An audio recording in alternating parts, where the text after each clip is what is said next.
ou Independente Del Valle, que hoje disputam, fazem um jogo no Paraguai, um jogo adiado. É o grupo A do Palmeiras, grupo B do Internacional, Olímpia do Paraguai, Deportivo Táchira da Venezuela e Always Ready, aquele time que está sempre pronto, segundo o PVC da Bolívia.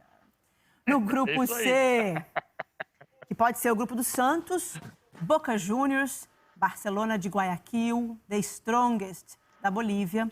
E aí, Santos ou São Lourenço. O Santos venceu o primeiro jogo muito bem por 3-1. Grupo D, River Plate, é o grupo do Fluminense. Independente Santa Fé da Colômbia, o Fluminense, Bolívar ou Júnior Barranquilla. O Fluminense pega o River Plate. No grupo E, grupo do São Paulo, Racing, Sporting Cristal do Peru e Rentistas do Uruguai. Então, esse é o grupo do São Paulo. Grupo F é o Nacional de Montevidéu, Universidade Católica, Argentinos Júniors da Argentina e é o grupo do Atlético Nacional da Colômbia ou do Libertad do Paraguai. Grupo do Flamengo, LDU do Equador, Vélez Sarsfield da Argentina e União La Calera do Chile. Tá todo mundo anotando aqui que eu já quero os palpites, hein? O grupo H do Cerro Porteño. Atlético Mineiro, é o grupo do Atlético Mineiro, que tem o Cerro como cabeça de chave, América de Cali, da Colômbia, e Deportivo La Guaira, da Venezuela. Portanto, o grupo do Atlético, esse daí. Cerro Porteño, cabeça de chave. Eu vi que vocês três estavam fazendo as anotações, vocês três, Pedrinho, Mansur e Pedrinho e PVC. Eu vou passar de novo os grupos aqui, mas o que você, Pedrinho, já pode me dizer sobre... O que você viu aí de mais complicado? Qual grupo brasileiro tem mais trabalho pela frente? A gente vai passar de novo para quem está em casa aí, memorizando. Alguns, né? O primeiro, o grupo A, o grupo forte. Tem que lembrar aí, que eu não anotei, não. Vamos lembrar, a gente vai passar na tela. Ó, o grupo do Palmeiras, Defensa e Pega o Defensa e Justiça. Pode vir o Grêmio para esse grupo. Exatamente. Eu acho que o grupo, né, é muito difícil, Libertadores é muito duro, mas eu acho que o grupo, para os brasileiros, teoricamente, um pouco mais tranquilo, eu acredito que seja o grupo do São Paulo. Eu não me lembro agora o grupo B, o grupo C, mas eu lembro que são jogos duros, as equipes são fortes, são equipes com tradição dentro da Libertadores. São Paulo, Racing... Eu acho que esse aí, teoricamente, é o grupo mais tranquilo pro brasileiro. Que não quer dizer nada do que eu tô falando, tá, Gabi? Sabemos, é no papel. Mas, teoricamente, no papel ali, enfrenta dificuldade com o Racing, né? Mansur. Grupo do Fluminense. O Fluminense pegou um grupo difícil. O grupo do Fluminense pode ser extremamente desconfortável, especialmente com a passagem do Júnior Barranquilla pela fase preliminar. Mas o Bolívar também. Os times bolivianos têm sido, nas últimas edições, incômodos por vezes, mesmo fora da altitude, mas com o River Plate, com o Santa Fé, é um grupo extremamente desconfortável. Você não tem como imaginar um confronto fácil. O grupo do Palmeiras é um grupo difícil, porque o Defensa e Justiça mostrou... O Palmeiras venceu o primeiro jogo fora de casa, mas foi um jogo difícil. Não é fácil enfrentar, com a volta do BKSS, com o trabalho se aprofundando, ganhando um pouco mais de tempo, um time com padrões muito definidos há algum tempo sobre forma de jogar e escolhe os seus treinadores na linha sucessória de acordo com essa questão, como faz também o Del Valle, e o Grêmio, obviamente, seria um rival difícil. Você já teria aí 3 times qualificados, os times peruanos vêm tendo mais dificuldade de competir. Acho o grupo do Internacional, em tese, pelo menos na teoria, um pouco mais acessível. O grupo do São Paulo classificando 2, o jogo com o Racing, obviamente, é um jogo mais difícil. Você tem um jogo em tese, mas classificando 2, você tem um pouco mais acessível a questão da classificação. E acho também, pela capacidade do elenco montado, o grupo do Atlético também é um grupo de bom tamanho. Não dá para reclamar do sorteio também, não. O grupo do Flamengo, PVC? A LDU é sempre difícil jogar lá, o Vélez está tentando recuperar de uma... Vélez só passando aí. O Vélez tenta se recuperar numa situação... O Vélez não é o Vélez que foi que foi o Vélez campeão em 94, do Carlos Bianchi, não é mais o Vélez que passou por muita dificuldade financeira, depois fez um grande time de revelações com o Gabriel Renzi, mas eu acho que o Flamengo vai ter mais dificuldade contra a LDU. Eu acho o grupo do Santos muito difícil. Eu concordo com tudo que o Mansur e o Pedrinho falaram. É um grupo chato por causa das viagens, né? O Atlético pode ter problema com o Cerro Porteño, por exemplo, mas assim, é difícil. O América de Cali já não é um time tão forte como foi. Mas eu acho que esse grupo do Santos é um grupo muito chato. Eu estou tentando só fazer um outro recorte, né? Porque a gente falou muito do grupo do River, por exemplo, que você vai fazer provavelmente 2 viagens para a Bolívia, para a Colômbia. O Bolívar ganhou o primeiro jogo do Júnior Barranquilla, mas ganhou de 2-1. Quer dizer, se o Júnior fizer 1-0, classifica o Júnior. A tendência é essa. De qualquer maneira, são 2 viagens chatas e um jogo duríssimo contra o River. 2, né? Estou falando das viagens. Mas o Santos tem o Barcelona de Guayaquil, que eliminou o Santos em 2017, nas quartas de final.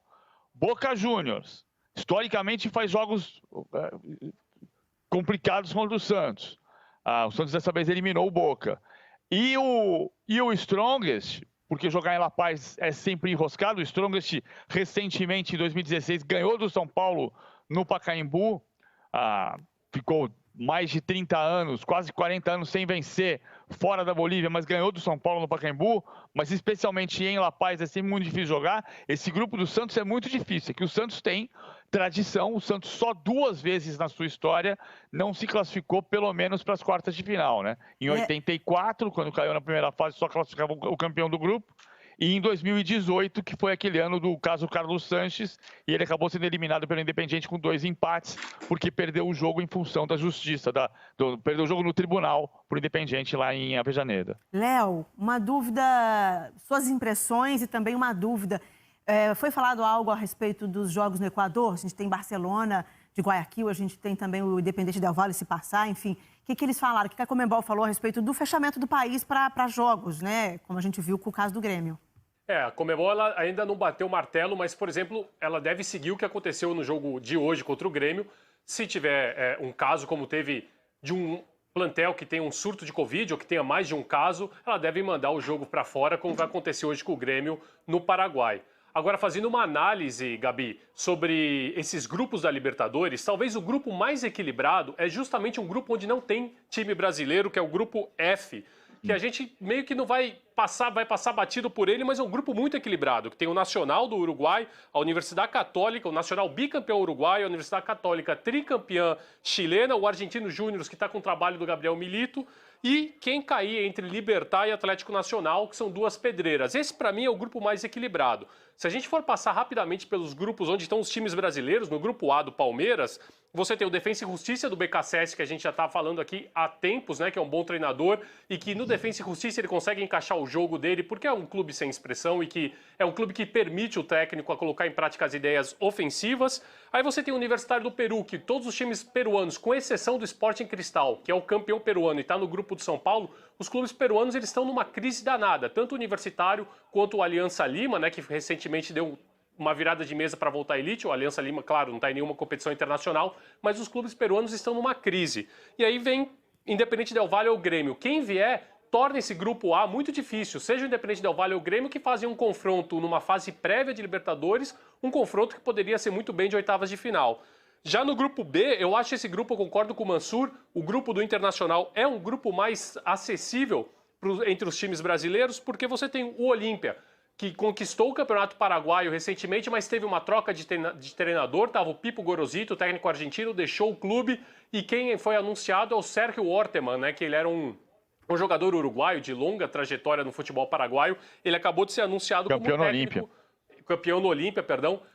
Ele acabou de ser anunciado como técnico efetivo do Olímpia. Aí você tem o Deportivo Táchira, um time da Venezuela que não oferece muito risco, o Always Red, que só tem um problema quando você for jogar aos 4.200 metros da cidade de El Alto, mas que também não deve oferecer nenhum problema. O grupo C do Santos, O Boca Juniors é um clube que não está passando por um bom momento, mas isso a gente precisa colocar uma entre aspas nisso. Porque o Boca, ele é muito criticado pela forma de jogo que o Miguel Ángel Russo propõe para esse time. E o Miguel Ángel Russo, ele tem a bênção do Juan Riquelme, que é o vice-presidente agora do clube, e ele tem essa benevolência. Então, o Boca, por mais que ele jogue mal, a gente não pode esquecer que o Boca é o atual, ele conquistou os últimos 2 campeonatos argentinos e a imprensa lá sempre diz, mas o Boca está em crise, mas está sempre sendo campeão lá e está sempre chegando às semifinais de Libertadores, então não dá para desconsiderar. Claro que é uma Libertadores diferente, porque você não vai ter a Bombonera lotada, mas é o Boca Juniors, né? São 6 títulos de Libertadores em busca da 7ª, e tem também o Strongest e o Barcelona de Guayaquil. Então, o Strongest ele não é um clube que vai oferecer muito mais problema do que os 3.600 de altitude de La Paz. E o Barcelona de Guayaquil talvez seja o time mais fraco desse grupo, ou junto com o Strongest, talvez o Strongest seja, mas o Barcelona de Guayaquil treinado pelo Fabián Bustos. O grupo D, que é o grupo do Fluminense, tem o bicho-papão da Libertadores, que é o River Plate, que está num outro trabalho de reconstrução do Marcelo Gallardo, só que agora é um trabalho diferente, porque o River Plate ele não subiu tantos jovens e ele foi no mercado interno lá na Argentina e começou a pegar peças importantes de times menores, como foi no Defensa e Justiça e pegou um bom lateral direito. Então o Gallardo está remontando o time dele já agora com peças do mercado interno e está formando um time muito bom. E aí você tem também o Independente Santa Fé, que talvez se equipare em forças com o Fluminense ainda um pouco melhor, e quem vier de Bolívar e Júnior. O grupo E, que é o grupo do São Paulo, eu considero um grupo um pouco perigoso, sim, para o São Paulo, porque tudo bem, a gente tem o Rentistas, que é um clube que está na primeira participação dele, venceu o Campeonato Clausura, é um time que é uma sociedade anônima esportiva. Tinha o Alejandro Capuccio como treinador, ele acabou deixando o Rentistas e acertou com o Nacional de Montevidéu, mas não é um clube que vai oferecer perigo. Mas o Sporting Cristal, que é treinado pelo Mosquera, que é um histórico do futebol peruano, é o melhor time peruano, sem sombra de dúvidas, pode oferecer algum perigo para o São Paulo. E o Racing, que é treinado pelo Pizzi, que foi campeão da Copa América com o Chile, o Racing está num processo ele está se reinventando. Ele fez uma final da Supercopa Argentina com o River e tomou de 5-0.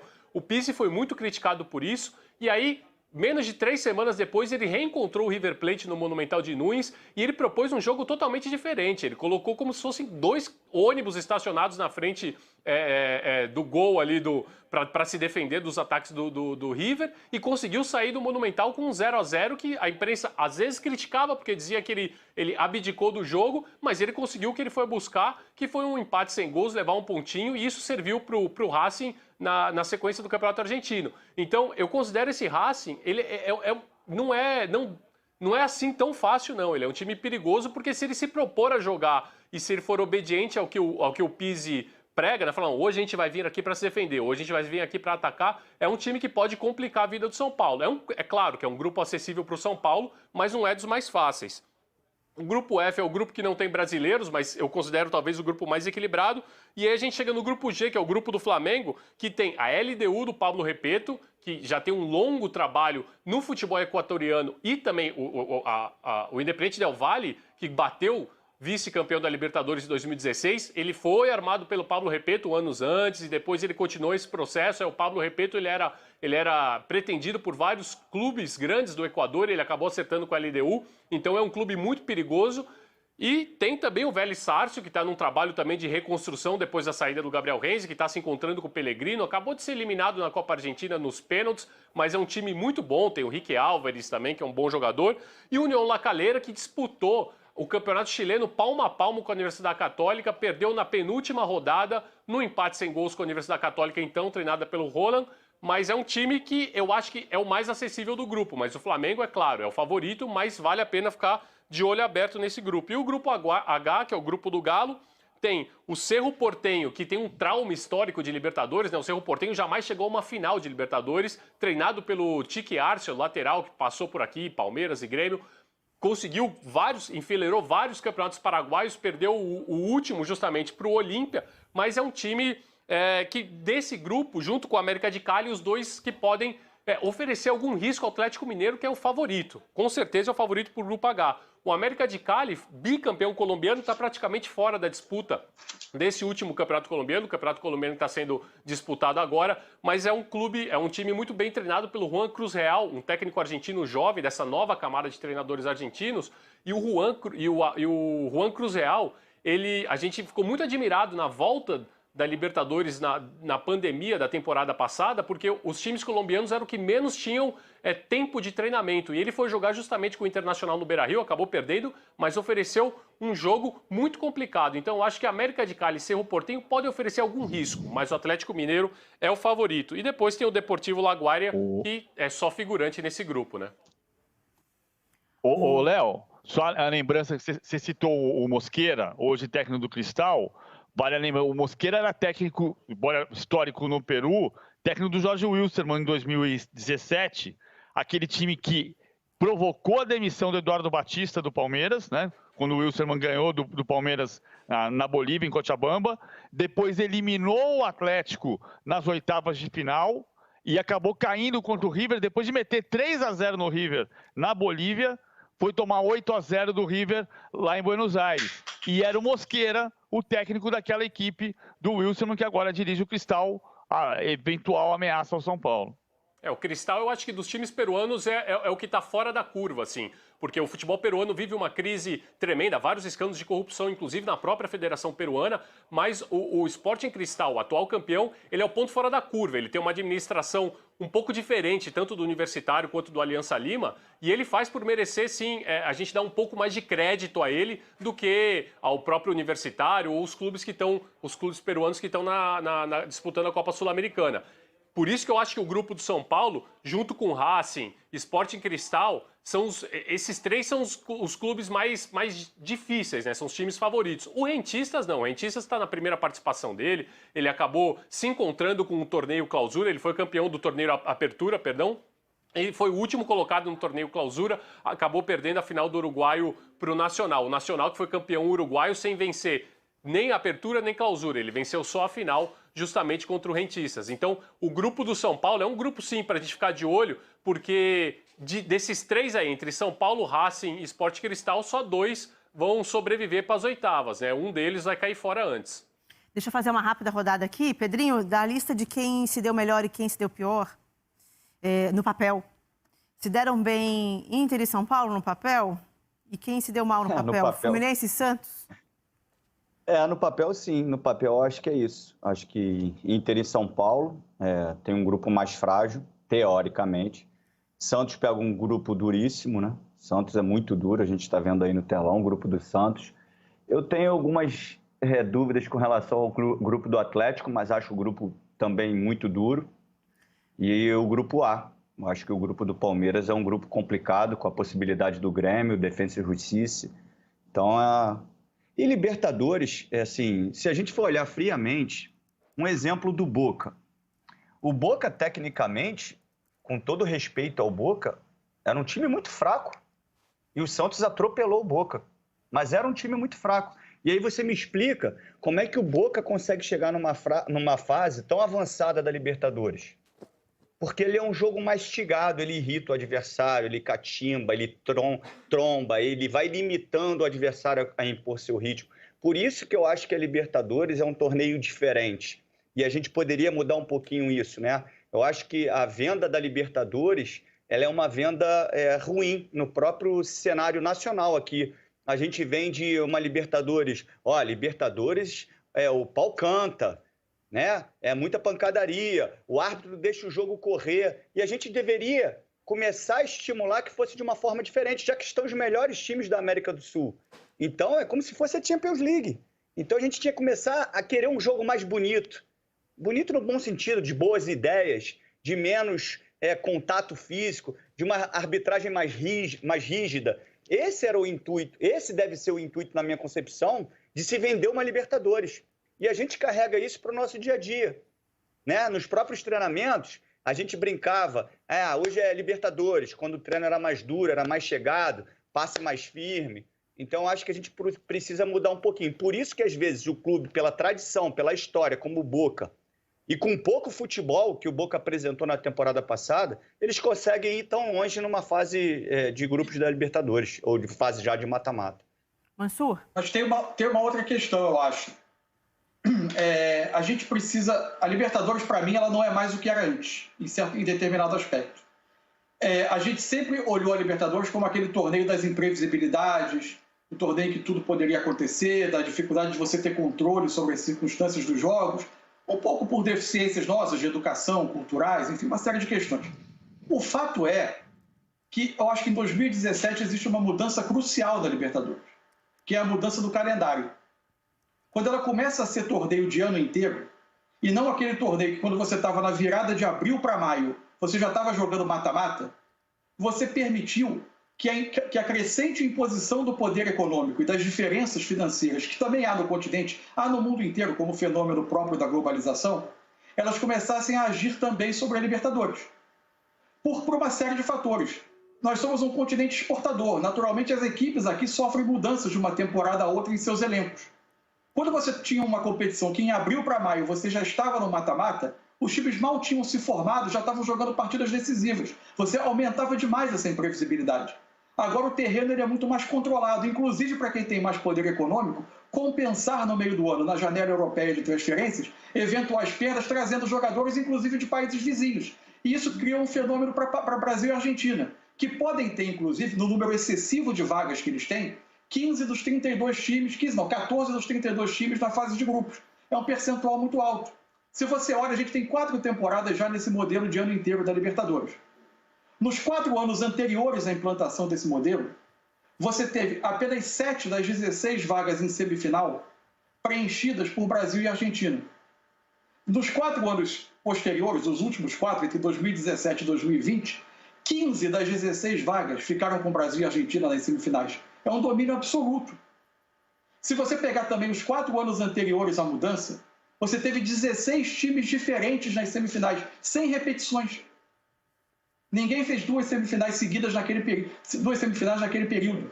Nos 4 anos seguintes, você só tem 8 times diferentes. Caiu pela metade. Ou seja, a previsibilidade também chegou, de certa forma, à Libertadores.